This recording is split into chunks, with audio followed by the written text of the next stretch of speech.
Jokowi ingin nama baiknya segera dipulihkan setelah tudingan ijazah palsu selesai di meja hijau. Presiden ke-7 Indonesia Joko Widodo alias Jokowi ingin agar nama baiknya segera dipulihkan.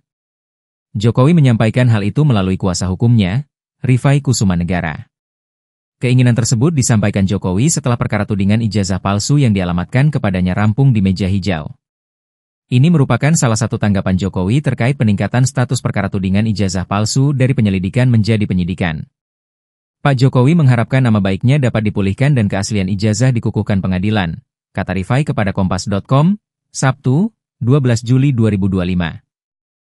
Rifai menilai, peningkatan status perkara tudingan ijazah palsu Jokowi ini menandakan suatu kebenaran dan adanya tindak pidana.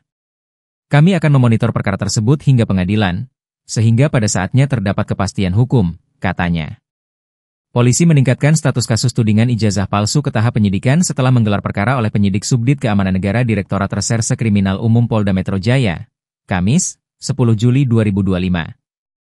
Subdit Keamanan Negara Direktorat Reserse Kriminal Umum Polda Metro Jaya saat ini tengah menangani 6 laporan polisi, termasuk laporan yang dibuat oleh Jokowi.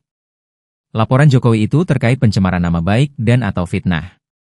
Sementara, 5 laporan polisi lainnya adalah hasil pelimpahan perkara dari Polres ke Polda Metro Jaya. Objek perkara dalam 5 laporan tersebut adalah penghasutan.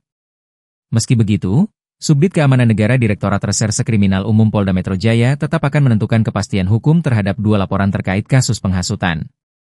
Untuk diketahui, Jokowi melaporkan tudingan ijazah palsu ke Polda Metro Jaya, Rabu, 30 April 2025. Laporan tersebut registrasi dengan nomor LP B28314-2025 SPKT Polda Metro Jaya. Dalam kronologi yang disampaikan Jokowi saat membuat laporan, terdapat 5 nama.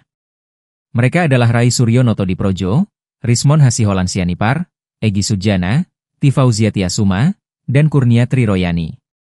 Kendati demikian, terlapor dalam perkara ini masih dalam penyelidikan karena memerlukan pembuktian dalam proses penyelidikan.